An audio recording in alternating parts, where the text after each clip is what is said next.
I have been fond of movies since childhood. I started watching these at the age of about 6 or 7. I had not left any Bollywood movies. Later, I started watching Hollywood and foreign movies. Some I still remember are Genghis Khan, Waterloo, Sahara, Bridge at Remington, Alexander, and many others.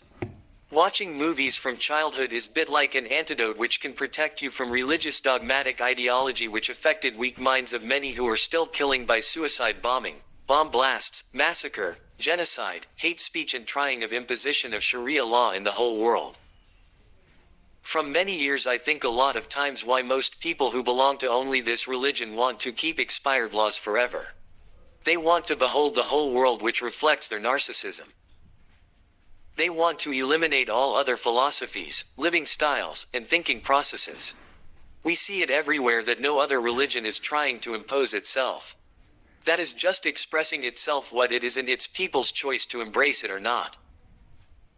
Like Buddhism, Hinduism and Christianity.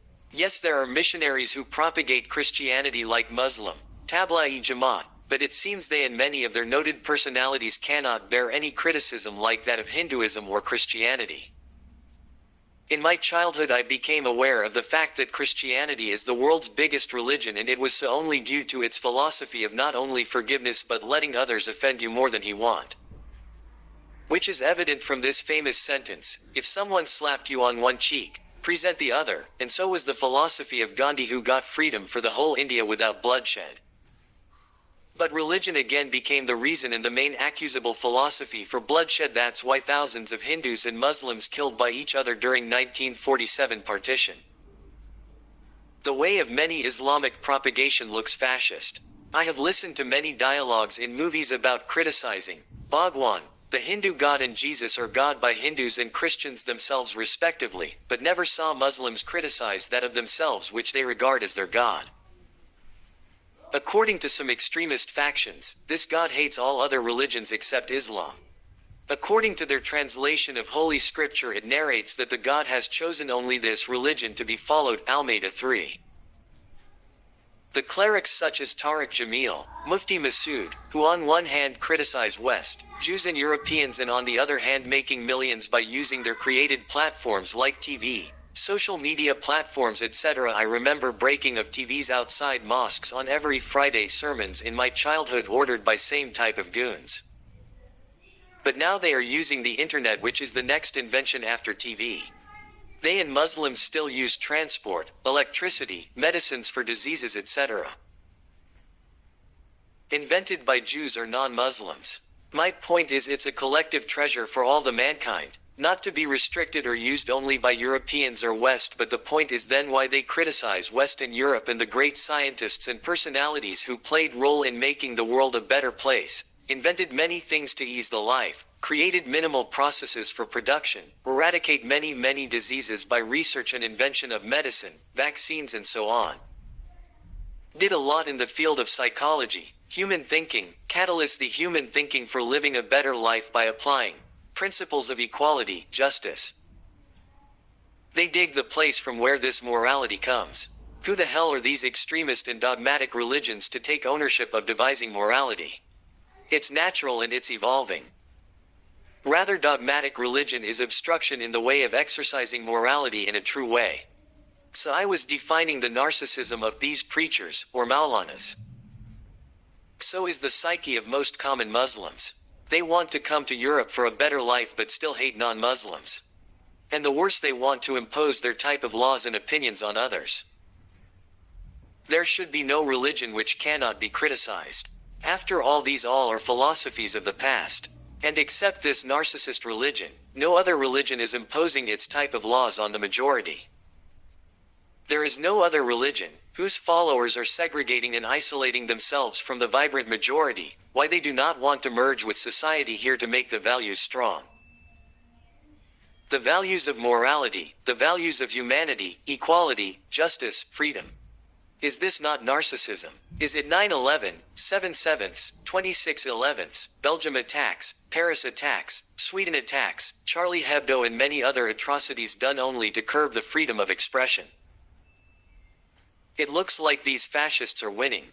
They are deep-rooted and they are murdering people, scattering the fabric of society of its greatest moral values, the equality, fraternity, egalitarian, and the authorities are letting them to do by placing such remarks by courts in Europe and India made judgments on curtailing freedom of expression, restricting it from critics on this religion. All religions are peaceful. They became peaceful and they reformed as evolution of human consciousness, understanding of things and natural mechanisms evolved. But some factions of only this religion is still not peaceful. It still want to dominate, and its followers are doing anything for that by massacre, by propaganda, and by influencing the innocent European authorities. They gave these millions the refuge and facilities same as their citizens enjoy, which they do not earn or deserve, because they themselves not believe in that equality. Look at behavior of masses of majority of Muslims to non-Muslims in Pakistan, Saudi, Iran, and many other Muslim countries. They do not treat non-Muslims equally. It was asked from Maulana Maududi that, if according to his theory, Pakistan is a Muslim majority, therefore non-Muslims will be considered second-class citizens and they will always be unequal, and Muslims can make them servants or regard them as a lower type of humans. If it is so, India being Hindu majority, therefore, can they behave same with Muslims? He said yes. Then why Muslims want secularism in India but Islam in Pakistan is state religion? Even they want Islam in European countries. This is the condition of ordinary innocent Muslims who are brainwashed and still do not understand that it's impossible. Evolution never works backward, so they become frustrated and practice violent ways and secretly support the fascist ways to dominate Islam in the world. Ghazwa-e-Hind is an agenda which looks very silly in this age.